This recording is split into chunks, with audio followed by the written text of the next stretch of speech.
پھر فرمایا وہ آپ سے حرمت والے مہینے میں لڑائی کرنے کے بارے میں سوال کرتے ہیں، کہہ دیجئے ان میں لڑائی کرنا بہت بڑا گناہ ہے، اور اللہ کے راستے سے روکنا اور اس سے کفر کرنا اور مسجد حرام سے روکنا اور اس کے رہنے والوں کو اس میں سے نکال دینا اللہ کے نزدیک اس سے بھی بڑا گناہ ہے، اور فتنہ قتل سے بھی کہیں بڑھ کر ہے، اور یہ لوگ ہمیشہ تم سے لڑتے رہیں گے یہاں تک کہ اگر وہ استطاعت رکھتے ہوں تو تمہیں تمہارے دین سے پھیر دیں، اور جو کوئی تم میں سے اپنے دین سے پھر گیا پھر مر گیا اس حال میں کہ وہ کافر ہے تو ایسے لوگوں کے اعمال دنیا اور آخرت میں ضائع ہو گئے۔ مرتد کی سزا بتائی جا رہی ہے، جو شخص دین سے باہر نکل جائے، ایمان سے خارج ہو جائے، اس کے اعمال ضائع، چاہے وہ حافظ قرآن ہو، چاہے وہ نمازیں پڑھتا اور پڑھاتا رہا ہو، چاہے وہ دین کا کوئی بہت بڑا امام ہو۔ ہم دوسروں کے بارے میں سوچنے سے پہلے اپنے بارے میں سوچیں کہ اللہ تو ہمارے دلوں کو سلامت رکھنا، ہمیں استقامت دینا۔ ربنا لا تزغ قلوبنا بعد اذ ہدیتنا، ہمیں اپنے دین پر جما دے۔ رضیت باللہ ربا وبالاسلام دینا وبمحمد نبیا، کیونکہ دین سے نکلنا سارے اعمال برباد کر دیتا ہے اور پھر انجام بڑا بھیانک ہے۔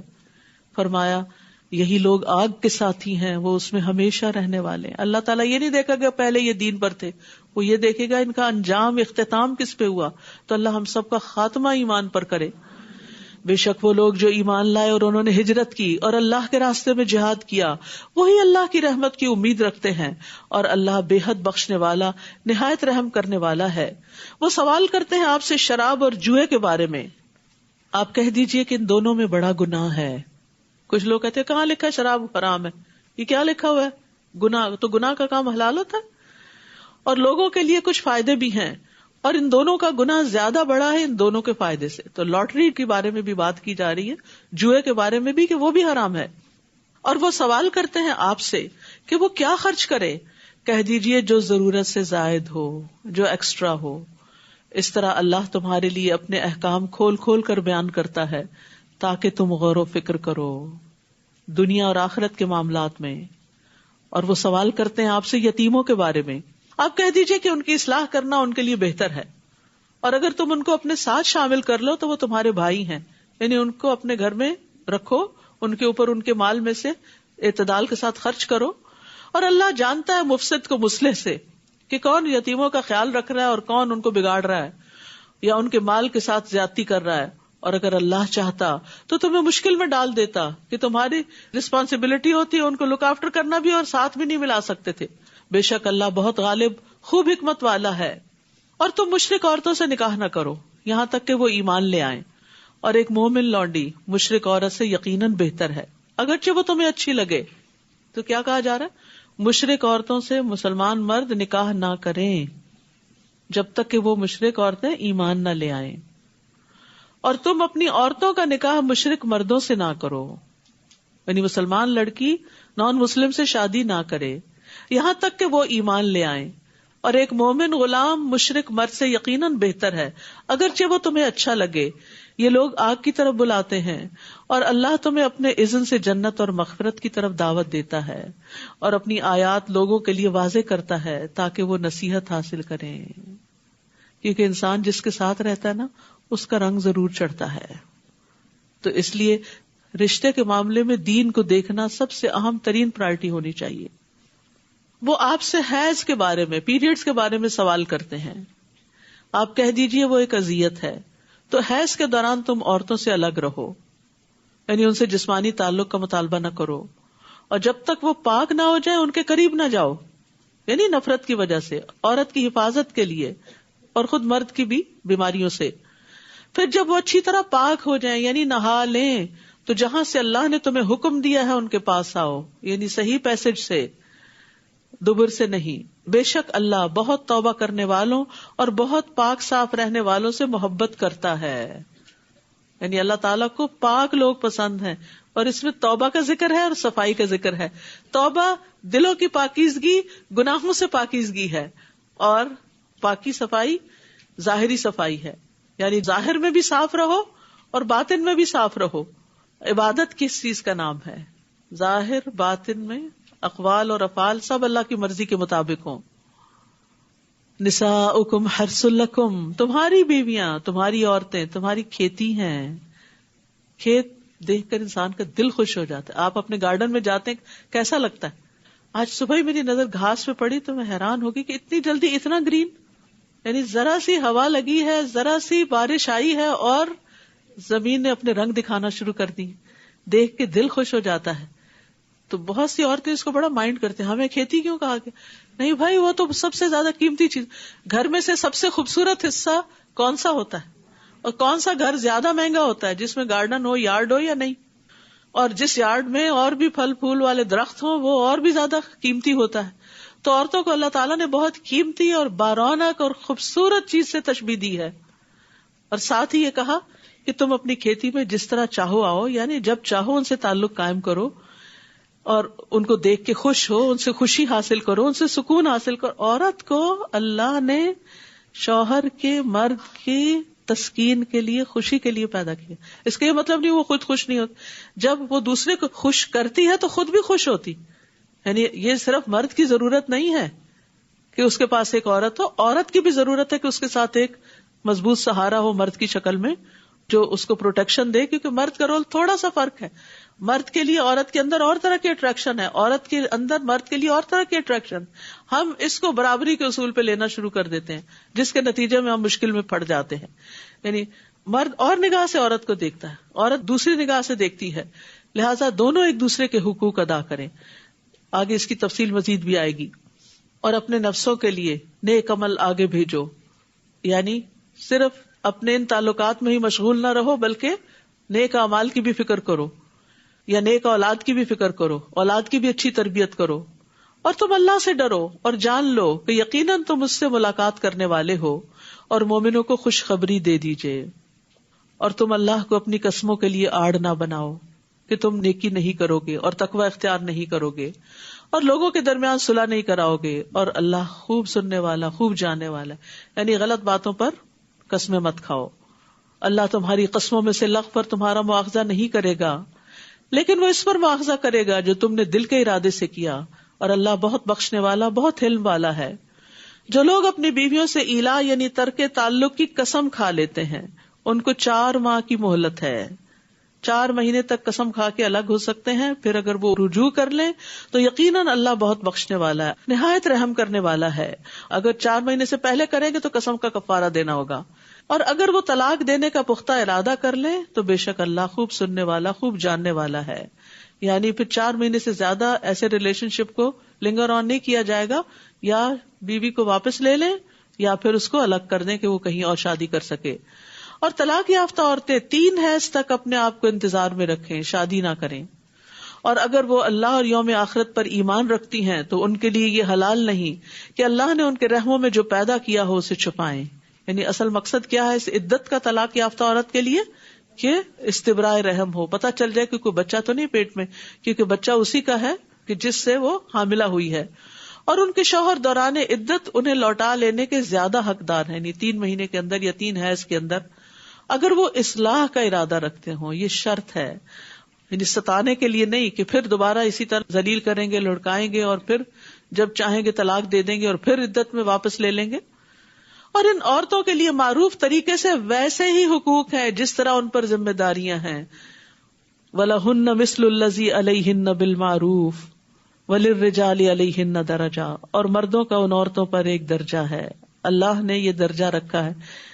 اگر نہیں مانیں گے تو 2 نقصان ہیں. ایک اللہ کی نافرمانی ہے, اس کا خمیازہ بھگتنا ہوگا, اور دوسرے حقیقت کا انکار, اس کا نقصان. یعنی جس کو اللہ نے رسپیکٹ دینے کے لیے کہا ہے اسے رسپیکٹ دینی چاہیے, جس کی بات ماننے کے لیے کہا اس کی بات ماننی چاہیے. اگر نہیں مانیں گے تو پھر نقصان ہی نقصان ہے, کچھ فائدہ نہیں. اور مردوں کا ان عورتوں پر ایک درجہ ہے, اور یہ نہ تو رسول اللہ صلی اللہ علیہ وسلم نے بتایا, نہ کسی اسکالر نے بتایا, یہ اللہ نے بتایا جس نے مرد اور عورت کو پیدا کیا. کیونکہ کسی بھی سسٹم کے اندر ٹاپ پر ایک ہی شخص ہوتا ہے. 2 لوگ ایک بس کے ڈرائیور نہیں ہو سکتے, 2 لوگ ایک کشتی نہیں چلائیں گے. 2 لوگ اگر کسی بھی جگہ پر کٹھی ڈرائیونگ شروع کر دیں, جیسے عام طور پر ہوتا ہے, ہسبینڈ وائف ساتھ ساتھ بیٹھ جائیں اور دونوں ڈرائیور ہو, تو پھر کیا نتیجہ نکلتا ہے؟ سارا وقت انجوائے کرنے کی بجائے ایک انسٹرکٹر بن جاتا ہے اور ایک ڈرائیور بن جاتا ہے, اور سارا سفر کا مزہ خراب کر دیتا ہے. اور اس میں دیکھیں بہت دفعہ بالکل اچانک ہی ہدایات دی جانے لگتی ہے. دیکھیں سامنے وہ دیکھ رہے ہیں, صرف آپ تھوڑی دیکھ رہے ہیں یا آپ زیادہ تھوڑی دیکھ رہے ہیں. تو بہرحال یہ اللہ تعالیٰ کی تقسیم ہے, اسے مان لینا چاہیے. اور اللہ بہت زبردست ہے, بہت حکمت والا ہے. تو جس طرح مردوں کے حقوق ہیں ایسے عورت کے بھی حقوق ہیں کہ آپ صلی اللہ علیہ وسلم نے فرمایا جب وہ خود کھائے تو اسے بھی کھلائے, جب وہ خود پہنے تو اسے بھی پہنائے. یہاں شوہر کے کچھ حقوق کی بھی بات کر دینی چاہیے کہ سب سے پہلی بات یہ کہ بیوی پر شوہر کی اطاعت معروف میں لازم ہے, فرض ہے, اس کے بغیر گزارا نہیں. پھر ایک اور حدیث کے مطابق اللہ کے بعد شوہر کا حق ہے. حدیث میں آتا ہے اگر میں اللہ کے علاوہ کسی کو سجدہ کرنے کا حکم دیتا تو عورت کو حکم دیتا کہ شوہر کو کرے. یعنی شوہر کو رسپیکٹ دینی چاہیے, اس کی اطاعت کرنی چاہیے, اور سب سے بڑھ کر یہ کہ اس کا حق اس کو دینا چاہیے. اس ذات کی قسم جس کے ہاتھ میں محمد صلی اللہ علیہ وسلم کی جان ہے, عورت اس وقت تک اپنے رب کا حق ادا نہیں کر سکتی جب تک اپنے شوہر کا پورا حق ادا نہ کرے. یعنی ایسی عورت کو پھر ایمان کی حلاوت بھی نہیں ملتی جو شوہر کے ساتھ حسن سلوک نہیں کرتی. عورت اگر پالان پر سوار ہو اور مرد اسے بلائے تب بھی عورت کو انکار نہیں کرنا چاہیے. تو یہاں بیچ بیچ میں حقوق کی بات اس لیے کی گئی کہ یہ طلاق تک نوبت آتی ہی جب ہے جب ایک دوسرے کے حقوق نہیں دیے جاتے. پھر طلاق کے احکامات. طلاق رجعی 2 بار ہے, پھر بھلے طریقے سے روک لینا ہے یا احسان کے ساتھ رخصت کر دینا ہے, اور تمہارے لیے حلال نہیں کہ تم نے انہیں جو کچھ مہر سمیت دیا اس میں سے کچھ بھی واپس لو, مگر یہ کہ دونوں کو اس بات کا ڈر ہو کہ وہ اللہ کی حدود کو قائم نہ رکھ سکیں گے. پھر اگر تمہیں ڈر ہو کہ وہ دونوں اللہ کی حدود کو قائم نہ رکھ سکیں گے تو ان دونوں پر کوئی گناہ نہیں اس چیز میں جو فدیہ وہ عورت اپنی جان چھڑانے یعنی خلا کے بدلے میں دے دے. یہ اللہ کی حدود ہیں سو ان سے تجاوز نہ کرو, اور جو کوئی اللہ کی حدود سے تجاوز کرے گا تو یہی لوگ ظالم ہیں. تو یاد رکھیے کہ طلاق کا معنی ہوتا ہے آزاد چھوڑ دینا, اور طلاق دینے کا صحیح طریقہ یہ ہے کہ عورت جب پیریڈ سے فارغ ہو تو ملاپ کے بغیر طہر کی حالت میں طلاق دی جائے. حیض کی حالت میں طلاق نہیں دینی چاہیے, 3 طلاقیں اکٹھی بھی نہیں دینی چاہیے, اور 3 سے زیادہ کی تو ویسے ہی کراہت ہے, اور عورت کو تکلیف دینے کی ممانعت ہے. رسول اللہ صلی اللہ علیہ وسلم نے فرمایا اے اللہ میں 2 ضعیفوں کا حق مارنا حرام کرتا ہوں, یتیم کا اور عورت کا. یعنی بعض اوقات عورت کے ساتھ بھی یتیموں جیسا برتاؤ کیا جا رہا ہوتا ہے تو یہ ظلم میں شمار ہوتا ہے. تلک حدود اللہ, یہ اللہ کی حدود ہیں, ان سے آگے مت بڑھو, اللہ کی حدود کے قریب مت جاؤ. پھر اگر وہ خاوند اسے تیسری بار طلاق دے دے تو وہ عورت اس کے بعد اس مرد کے لیے حلال نہیں جب تک کہ وہ اس کے علاوہ کسی اور خاوند سے نکاح کرے. اور اگر وہ دوسرا خاوند اس عورت کو طلاق دے دے تو ان دونوں یعنی اس عورت اور پہلے خاوند پر کوئی گناہ نہیں کہ وہ باہم رجوع کر لیں یعنی نکاح کر لیں, اگر وہ دونوں سمجھیں کہ وہ اللہ کی حدود قائم رکھ سکیں گے. اور یہ اللہ کی حدود ہیں جنہیں وہ ان لوگوں کے لیے واضح کرتا ہے جو علم رکھتے ہوں. اور جب تم عورتوں کو طلاق دے دو پھر وہ اپنی عدت پوری کرنے کو آئیں تو انہیں بھلے طریقے سے روک لو یا بھلے طریقے سے رخصت کر دو, اور انہیں تکلیف دینے کے لیے مت روکو. یہ کس کو حکم دیا جا رہا ہے؟ مردوں کو, کہ مرد عورتوں کو تکلیف مت دیں, اس لیے مت روکو کہ تم ان کے ساتھ زیادتی کرو. اور جو کوئی ایسا کرے گا تو یقیناً اس نے اپنی جان پہ ظلم کیا. مرد یہ نہ سمجھے کہ اسے کوئی پوچھنے والا نہیں, وہ اپنی جان پہ ظلم کرتا ہے. اور تم اللہ کی آیات کو مذاق مت بناؤ, اور جو اللہ کی نعمت تم پر ہے اسے یاد رکھو, اور اسے بھی یاد رکھو جو اس نے کتاب و حکمت کی صورت میں تم پر نازل کیا ہے, وہ تمہیں اس کے ساتھ نصیحت کرتا ہے. اور اللہ سے ڈرو اور جان لو کہ یقیناً اللہ ہر چیز کو خوب جاننے والا ہے. اور جب تم عورتوں کو طلاق دے دو پھر وہ اپنی عدت کی مدت پوری کر لیں تو تم انہیں اپنے پہلے شوہروں کے ساتھ نکاح کرنے سے نہ روکو جب وہ معروف طریقے سے باہم رضامند ہو جائیں. یہ نصیحت اس کو کی جاتی ہے جو تم میں سے اللہ اور یوم آخرت پر ایمان رکھتا ہو. یہ بات تمہارے لیے زیادہ پاکیزگی اور طہارت کا باعث ہے, اور اللہ جانتا ہے اور تم نہیں جانتے. اور مائیں اپنی اولاد کو مکمل 2 سال دودھ پلائیں, یہ حکم اس کے لیے ہے جو رضاعت کی مدت کو پورا کرنے کا ارادہ کرے. اور والد کے ذمے معروف طریقے سے ماؤں کا کھانا اور کپڑا دینا ہے.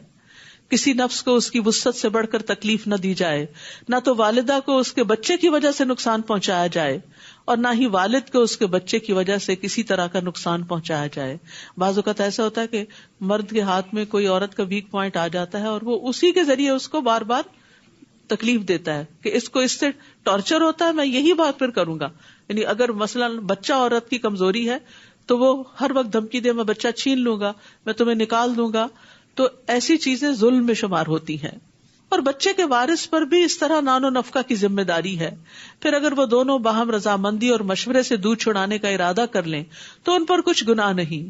اور اگر تم اپنی اولاد کو کسی اور عورت سے دودھ پلوانے کا ارادہ کرو تو بھی تم پر کوئی گناہ نہیں، اگر تم بھلے طریقے سے ان کے حوالے کر دو انہیں جو دینا طے کیا تھا.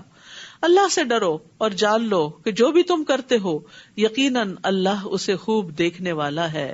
یاد رکھیے بچے کو دودھ پلانا عورت کا فرض ہے اور یہ بچے کا حق ہے، ثابت شدہ حق ہے.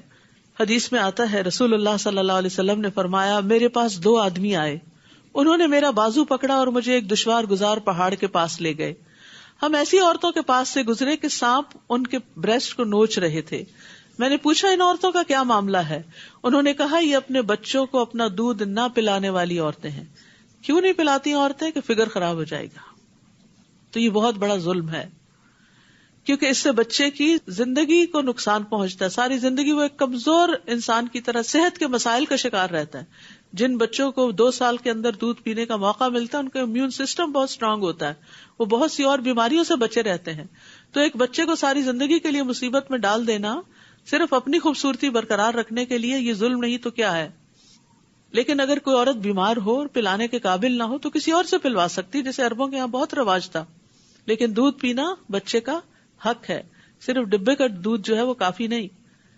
اور تم میں سے جو لوگ فوت ہو جائیں اور بیویاں چھوڑ جائیں تو وہ عورتیں 4 ماہ 10 دن تک اپنے آپ کو انتظار میں رکھیں.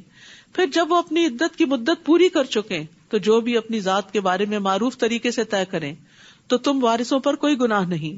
اور جو بھی تم کرتے ہو اللہ اس کی خوب خبر رکھنے والا ہے.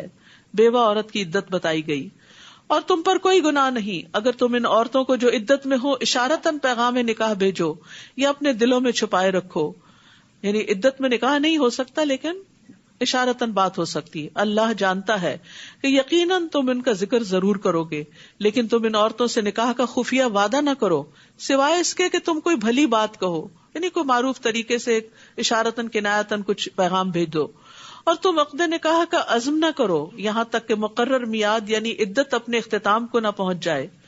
اور جان لو کہ یقیناً اللہ جانتا ہے جو تمہارے دلوں میں ہے، لہٰذا اس سے ڈرو اور جان لو کہ بے شک اللہ بہت بخشنے والا بہت بردبار ہے. اور جن عورتوں کو تم نے ہاتھ تک نہ لگایا ہو یا ان کے لیے کوئی مہر مقرر نہ کیا ہو تو تم پر کوئی گناہ نہیں کہ تم انہیں طلاق دے دو. ہاں تم انہیں مال و متاع دو، وسعت والا اپنی وسعت کے مطابق اور تنگ دست اپنی حیثیت کے مطابق دے. بھلے طریقے سے فائدہ پہنچانا ہے. احسان کا رویہ اختیار کرنے والوں پر ان عورتوں کا یہ حق ہے. اور اگر تم ان منکوحہ عورتوں کو ہاتھ لگانے سے پہلے طلاق دے دو اور تم نے ان کے لیے مہر بھی مقرر کر دیا تو مقررہ مہر کا آدھا حصہ ادا کرنا ہوگا، مگر یہ کہ وہ عورتیں مہر معاف کر دیں یا وہ شخص یعنی مرد معاف کر دے جس کے ہاتھ میں نکاح کی گرہ ہے. اور اگر تم معاف کر دو تو یہ تقویٰ کے زیادہ قریب ہے. معاف کرنے سے انسان متقی بنتا ہے. اور تم آپس میں احسان کرنا نہ بھولو. بڑا ہی پیارا جملہ ہے یہ، وَلَا تَنْسَوُا الْفَضْلَ بَيْنَكُمْ. فضل کہتے ہیں حق سے زیادہ دینا، یعنی ایک دوسرے کے ساتھ احسان کرتے رہو. یقیناً اللہ اس کو خوب دیکھنے والا ہے جو بھی تم عمل کرتے ہو. یعنی کسی کا بھی احسان نہیں بھولنا چاہیے، احسان فراموشی نہیں کرنی چاہیے. احسان یاد رکھنا ایمان کی نشانی ہے، اور ازدواجی تعلقات میں تو احسان کی روش کے بغیر خوشحالی آ نہیں سکتی. یاد رکھیے یہ احسان صرف زندگی میں نہیں، فوت ہونے کے بعد بھی یاد رکھنا چاہیے. اور احسان کو بھولنے والی عورت سے اللہ تعالیٰ بیزار ہے. رسول اللہ صلی اللہ علیہ وسلم نے فرمایا اللہ اس عورت کی طرف نظر رحمت سے نہیں دیکھتا جو اپنے خاوند کی شکر گزار نہیں ہوتی، حالانکہ وہ اس سے بے نیاز نہیں ہو سکتی، اس کے بغیر بھی نہیں رہ سکتی. سب نمازوں کی حفاظت کرو، بالخصوص درمیانی نماز کی، اور اللہ کے لیے فرما بردار بن کر کھڑے ہو جاؤ. یعنی طلاق کے احکامات میں بیچ میں نماز آ گئی کہ کہیں لڑائی جھگڑوں میں فرائض نہ بھول جانا. اور درمیانی نماز سے مراد عصر کی نماز ہے. عصر کی نماز خصوصی توجہ کے ساتھ ادا کرنا چاہیے کیونکہ منافق جو ہوتا ہے وہ عصر کی نماز لیٹ کرتا رہتا ہے.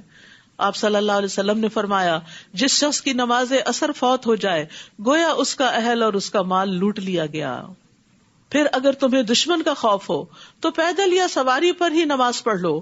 پھر جب تم امن میں آ جاؤ تو اللہ کو یاد کرو جیسے اس نے تمہیں سکھایا ہے جو تم نہیں جانتے تھے.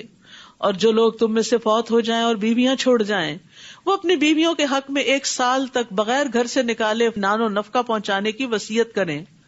یہ اس وقت کا حکم ہے جب ابھی عورت کے لیے میراث وغیرہ میں حصہ مقرر نہیں ہوا تھا. اس کے بعد 4 ماہ 10 دن کی عدت رکھ دی گئی کہ وہ اسی گھر میں رہیں گی جہاں شوہر فوت ہوا ہے. ہاں اگر وہ عورتیں خود نکل جائیں تو تم پر کوئی گناہ نہیں. جو بھی وہ اپنی ذات کے بارے میں بھلے طریقے سے فیصلہ کرے، اور اللہ بہت زبردست ہے، خوب حکمت والا ہے. اور طلاق یافتہ عورتوں کو بھلے طریقے سے کچھ فائدہ یعنی متع طلاق پہنچانا ہے. یہ عورتوں کا حق ہے. کس طرح اللہ تعالیٰ عورتوں کے حقوق کی حفاظت کر رہے ہیں؟ متقی لوگوں پر. تقوی والے تو ان حقوق کا لحاظ رکھیں گے. اسی طرح اللہ اپنی آیات کو واضح کرتا ہے تاکہ تم عقل سے کام لو. پھر کچھ واقعات کے ذریعے اہم سبق سکھائے گئے. الم تر الی الذین خرجوا من دیارہم وہم الوف حذر الموت. کیا تم نے نہیں دیکھا ان لوگوں کی طرف جو موت سے بچنے کے لیے اپنے گھروں سے نکل پڑے حالانکہ وہ ہزاروں کی تعداد میں تھے. تو اللہ نے ان سے کہا کہ مر جاؤ، پھر اس نے انہیں زندہ کر دیا. بے شک اللہ لوگوں پر فضل فرمانے والا ہے، لیکن اکثر لوگ شکر ادا نہیں کرتے. اور اللہ کے راستے میں جنگ کرو اور جان لو کہ اللہ خوب سننے والا خوب جاننے والا ہے. کون ہے جو اللہ کو قرض دے قرض حسنا تو وہ اس کے لیے اسے کئی گنا زیادہ بڑھا دے، اور اللہ ہی تنگی بھی کرتا ہے اور کشادگی بھی، اور اسی کی طرف تم سب لوٹائے جاؤ گے. یہاں پیچھے فی سبیل اللہ جنگ کی بات ہوئی، جیسا کہ آپ جانتے کہ مدنی صورت ہے، اور مدینہ میں ہوتے ہوئے نبی صلی اللہ علیہ وسلم پر تقریباً ہر سال اور کبھی سال میں 2 بار بھی جنگ مسلط ہوئی. جب جنگ لگتی ہے تو آپ کو معلوم ہے سب سے زیادہ اکانومی متاثر ہوتی ہے، تو زیادہ سے زیادہ پھر اللہ کے راستے میں صدقہ کرنے کا حکم دیا گیا اور اس کو قرض حسنہ شمار کیا گیا. قرض حسنہ وہ قرض ہوتا ہے جس میں ثواب کی امید کی گئی ہو، جو دل کی خوشی سے دیا گیا ہو. ابن مبارک کہتے ہیں وہ قرض جو حلال مال سے دیا جائے. ایک اور قول یہ ہے کہ احسان نہ جتلایا جائے اور اذیت نہ دی جائے. پھر فرمایا الم تر الی الملأ من بنی اسرائیل من بعد موسیٰ. کیا آپ نے موسیٰ کے بعد بنو اسرائیل کے سرداروں کی ایک جماعت کو نہیں دیکھا جب انہوں نے اپنے نبی سے کہا تھا کہ ہمارے لیے ایک بادشاہ مقرر کر دیں کہ ہم اللہ کے راستے میں لڑیں. تو اس نے کہا کہیں ایسا نہ ہو کہ تم پر جنگ کرنا فرض کر دیا جائے اور پھر تم نہ لڑو. انہوں نے کہا اور کیا ہے ہمیں کہ ہم اللہ کے راستے میں نہ لڑیں جبکہ ہمیں اپنے گھروں اور بیٹوں سے نکال دیا گیا. پھر جب ان پر جنگ کرنا فرض کر دیا گیا تو سوائے چند ایک کے وہ سب منہ موڑ گئے، اور اللہ ظالموں کو خوب جانتا ہے. اور ان کے نبی نے ان سے کہا کہ بے شک اللہ نے تمہارے لیے طالوت کو بادشاہ مقرر کر دیا ہے. تو انہوں نے کہا کہ اس کی بادشاہت ہم پر کیسے ہو سکتی ہے، ہم اس کے مقابلے میں بادشاہت کے زیادہ حقدار ہیں. اور اسے مال میں وسعت نہیں دی گئی، یعنی بادشاہ تو وہ ہوتا ہے جس کے پاس بہت مال ہو ان کے خیال کے مطابق، اور طالوت تو بہت مالدار نہیں. فرمایا بے شک اللہ نے اس کو چن لیا ہے تم پر، اور علم و جسم کے اعتبار سے زیادہ وسعت دی ہے، اور اللہ جسے چاہتا ہے اپنا ملک عطا کرتا ہے، اور اللہ وسعت والا خوب جاننے والا ہے. ہمارے دین میں منصب کی چاہت کی ممانعت ہے. خود سے کوئی عہدہ نہیں مانگنا چاہیے. اگر مل جائے تو اللہ سے مدد مانگنی چاہیے، اور اس کے ذریعے اللہ سے قریب ہونا چاہیے، نہ کہ دور. جب کوئی اتھارٹی ہاتھ آ گئی تو انسان اپنے آپ کو بڑی چیز سمجھے اور اللہ کا حق مار دے. پھر اسی طرح اس آیت سے بھی پتہ چلتا ہے کہ علم والوں کو بغیر علم والوں پر فضیلت حاصل ہے. اللہ نے طالوت کو کس بنا پہ چنا؟ میرٹ کیا تھا کہ اس کا علم زیادہ ہے. دوسرا میرٹ کیا تھا؟ جسمانی اعتبار سے مضبوط ہے. تو لیڈرشپ میں دونوں چیزیں ہونی چاہیے، جسمانی قوت بھی یعنی اس اعتبار سے کہ وہ کام کرنے کی اہلیت رکھتا ہو، اور اس کے ساتھ ساتھ جو کام اس کو دیا جا رہا ہے وہ کام کرنا بھی آتا ہو. وقال لهم نبیہم، اور ان کے نبی نے ان سے کہا کہ اس کی بادشاہت کی علامت یہ ہوگی کہ تمہارے پاس وہ تابوت واپس آ جائے گا جس میں تمہارے رب کی طرف سے تسکین بھی ہے، اور آل موسیٰ اور آل ہارون کے چھوڑے ہوئے بقیہ جات بھی ہیں جسے فرشتے اٹھائے ہوئے ہوں گے. یقیناً اس میں تمہارے لیے ایک نشانی ہے اگر تم ایمان لانے والے ہو. یہ آیت جو ہے یہ آیت سکینت کہلاتی ہے. فیہ سکینتن، سکینت وہ اطمینان ہوتا ہے جو اللہ اپنے بندوں کے دلوں میں ڈالتا ہے. سکینت انسان کو سکون اور وقار پر ابھارتی ہے، یعنی انسان کے اندر ایک وقار اور ٹھہراؤ آ جاتا ہے. خوف کے وقت انسان کے دل کو مضبوطی دیتی ہے تو فتنے اس کو ہلا نہیں سکتے، آزمائشیں اس پر اثر انداز نہیں ہوتی، غم اس کو نہیں گلاتے، انسان کا ایمان اور یقین اور بڑھ جاتا ہے۔ تو ابن قیم رحمہ اللہ سکینت کے مرتبے کی شرح کرتے ہوئے کہتے ہیں کہ یہ اللہ کے عطا کیے گئے رتبوں میں سے ایک رتبہ ہے کہ جس کو اللہ سکینت عطا کر دے۔ یہ رتبہ انسان کی ذاتی محنت اور کسب کی وجہ سے نہیں ہوتا۔ تو قرآن مجید میں 6 مقامات پر سکینت کا ذکر ہے، ایک سورۃ البقرہ میں، 2 بار سورۃ التوبہ میں اور 3 بار سورۃ الفتح میں، جن کو آیات سکینت کہا جاتا ہے۔ جب انسان ان آیات کو سنتا ہے یا پڑھتا ہے تو شیطانی حملوں اور بیماریوں سے نجات پاتا ہے۔ ابن قیم کہتے ہیں کہ ابن تیمیہ رحمہ اللہ پر جب معاملات شدت اختیار کر جاتے تو وہ سکینت والی آیات پڑھتے، اور میں نے ان کو ایک بہت عظیم واقعہ بیان کرتے ہوئے سنا جو ان کو بیماری میں پیش آیا۔ یہ عقلیں اس کو برداشت کرنے سے عاجز آ جاتی ہیں۔ یہ شیطانی روحوں سے جنگ کرنے اور ان کا مقابلہ کرنے کا واقعہ ہے کہ جب ان کی قوت کمزور پڑ گئی تو ان کے سامنے شیطانی روحیں ظاہر ہو گئیں۔ یعنی جنات بھی جب ہی پوزیس کرتے ہیں جب انسان ویک فیل کرتا ہے۔ وہ کہتے ہیں جب معاملہ مجھ پہ بہت شدت اختیار کر گیا تو میں نے اپنے رشتہ داروں، اپنے ارد گرد والوں سے کہا مجھ پر سکینت والی آیات پڑھو۔ پھر وہ حالت مجھ سے ختم کر دی گئی اور میں بیٹھ گیا اور مجھے کوئی بیماری نہ رہی۔ تو کسی بھی پریشانی کے وقت ان آیات کو پڑھنا جو ہے یہ دل کے سکون کا باعث ہے، یہ بے قراری اور بے چینی، انگزائٹی کو دور کرتی ہیں، ایمان میں اضافے کا باعث ہوتی ہیں۔ آیات کے نمبر نوٹ کر لیجئے، سورۃ البقرہ کی 248، التوبہ 26، التوبہ 40، الفتح 4، الفتح 18، الفتح 26۔ فلما فصل طالوت بالجنود، پھر جب طالوت لشکروں کو ساتھ لے کر نکلا، کہنے لگا بے شک اللہ تمہیں ایک نہر کے ساتھ آزمائے گا، تو جس نے اس میں سے پی لیا وہ مجھ سے نہیں، جو اس کو نہیں پیے گا وہ مجھ سے ہے، سوائے اس کے جو چلو بھر کر اپنے ہاتھ سے پی لے۔ تو ان سب نے اس کو پی لیا سوائے چند ایک کے۔ پھر جب انہوں نے اس کو پار کر لیا تو وہ لوگ جو اس کے ساتھ ایمان لائے کہنے لگے آج ہم میں جالوت اور اس کے لشکر کا مقابلہ کرنے کی کوئی طاقت نہیں۔ تو ان لوگوں نے جنہیں اس بات کا یقین تھا کہ وہ اللہ سے ملاقات کریں گے کہنے لگے کتنی ہی بار ایسا ہوا کہ چھوٹی جماعت بڑی جماعت پر اللہ کے اذن سے غالب آ گئی، اور اللہ صبر کرنے والوں کے ساتھ ہے۔ اور جب وہ جالوت اور اس کے لشکروں کے مقابل ہوئے تو کہنے لگے اے ہمارے رب ہم پر صبر انڈیل دے اور ہمارے قدم جما دے اور اس کافر قوم کے مقابلے پر ہماری مدد فرما۔ فَهَزَمُوهُمْ بِإِذْنِ اللَّهِ، اور انہوں نے اللہ کے اذن سے ان کو شکست دے دی، اور داؤد علیہ السلام نے جالوت کو قتل کر دیا، اور اللہ نے اس کو بادشاہت اور حکمت عطا کی اور اس کو اس میں سے جو چاہا سکھایا۔ اور اگر اللہ بعض لوگوں کو بعض کے ذریعے زمین سے نہ ہٹائے تو زمین میں فساد پھیل جائے، لیکن اللہ جہان والوں پر فضل فرمانے والا ہے۔ یعنی اللہ سبحانہ وتعالی اپنے بندوں کی خود حفاظت فرماتا ہے، اپنے بندوں کا دفاع کرتا ہے، ظالموں کو ظلم سے روکتا ہے، ورنہ اگر ظالموں کو کھلی چھٹی دے دی جائے تو وہ حدیں پار کر جائیں۔ تو یہ اللہ تعالیٰ کا ایک طریقہ ہے کہ جالوت اور اس کا لشکر بہت مضبوط تھے، لیکن اللہ نے ایک چھوٹی سی جماعت کے ذریعے ان کو ختم کر دیا اور مومنوں کو سکینت عطا کی اور مومنوں کو کامیابی عطا کی۔ تو کامیابی کا معیار زیادہ اسباب پر نہیں ہوتا، ایمان پر ہوتا ہے، اور اس کے بعد انسان کس طرح اللہ کے حکم کے مطابق محنت کرتا ہے اور تیاری کرتا ہے۔ تلک آیات اللہ نتلوها علیک بالحق وَإِنَّكَ لَمِنَ الْمُرْسَلِينَ، یہ اللہ کی آیات ہے جنہیں ہم آپ پر حق کے ساتھ پڑھتے ہیں اور یقیناً آپ رسولوں میں سے ہیں۔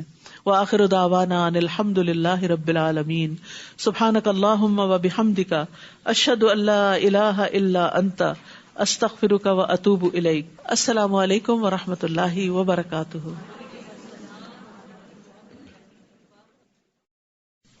پھر فرمایا وہ آپ سے حرمت والے مہینے میں لڑائی کرنے کے بارے میں سوال کرتے ہیں، کہہ دیجئے ان میں لڑائی کرنا بہت بڑا گناہ ہے، اور اللہ کے راستے سے روکنا اور اس سے کفر کرنا اور مسجد حرام سے روکنا اور اس کے رہنے والوں کو اس میں سے نکال دینا اللہ کے نزدیک اس سے بھی بڑا گناہ ہے، اور فتنہ قتل سے بھی کہیں بڑھ کر ہے، اور یہ لوگ ہمیشہ تم سے لڑتے رہیں گے یہاں تک کہ اگر وہ استطاعت رکھتے ہوں تو تمہیں تمہارے دین سے پھیر دیں، اور جو کوئی تم میں سے اپنے دین سے پھر گیا پھر مر گیا اس حال میں کہ وہ کافر ہے تو ایسے لوگوں کے اعمال دنیا اور آخرت میں ضائع ہو گئے۔ مرتد کی سزا بتائی جا رہی ہے. جو شخص دین سے باہر نکل جائے، ایمان سے خارج ہو جائے، اس کے اعمال ضائع، چاہے وہ حافظ قرآن ہو، چاہے وہ نمازیں پڑھتا اور پڑھاتا رہا ہو، چاہے وہ دین کا کوئی بہت بڑا امام ہو. ہم دوسروں کے بارے میں سوچنے سے پہلے اپنے بارے میں سوچیں.